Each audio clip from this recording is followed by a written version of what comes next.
नमस्कार मित्रांनो. गोष्ट सुरू करण्याआधी एक छोटीशी विनंती. जर तुम्हाला माझ्या गोष्टी आवडत असतील तर कृपया लाईक करा, शेअर करा आणि माझ्या चॅनलला सबस्क्राईब करायला विसरू नका.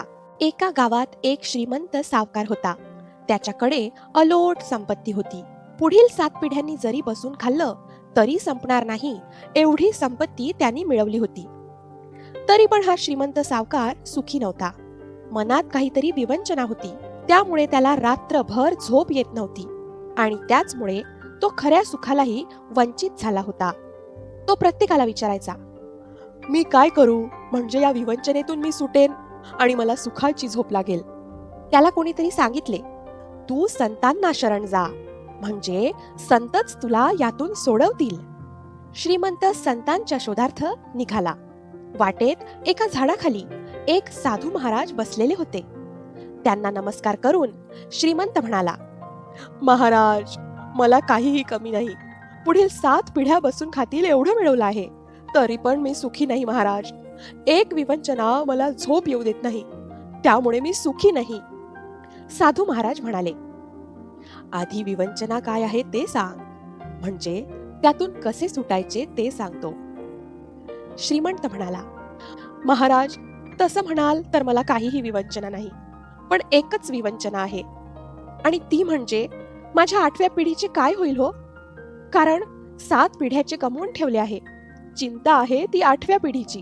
साधू महाराज हसले आणि म्हणाले, काळजी करू नकोस, मी तुला यातून सोडवतो.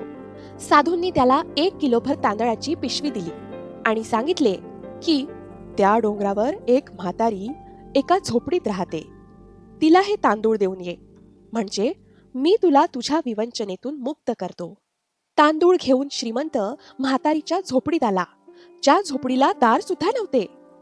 ती भगवंताच्या भजनात दंग होती. तिची भाव समाधी लागली होती. श्रीमंताच्या पायाच्या आवाजाने आजीची भाव समाधी भंग पावली.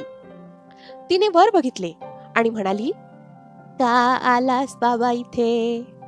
तुला तांदूळ द्यायला आलो आहे, हे घे, मग मी जातो.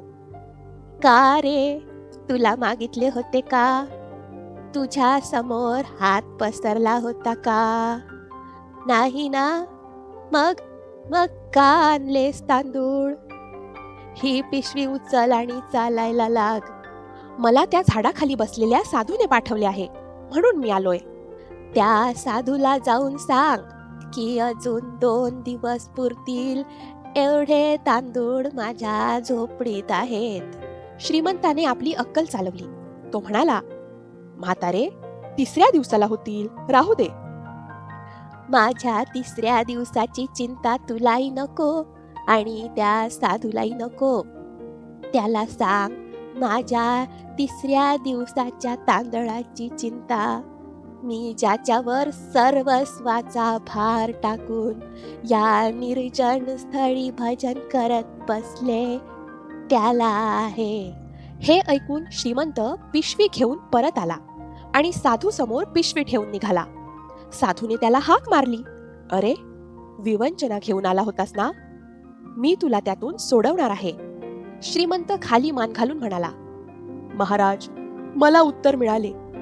3ऱ्या दिवसाच्या तांदळाची चिंता न करणारी म्हातारी जेवढी सुखी आहे ना, तेवढाच मी महामूर्ख दुःखी आहे.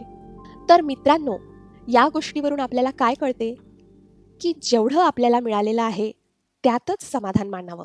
सुख कशात आहे हेच आपल्याला कळत नाही, तर सुख आहे समाधानात. धन्यवाद.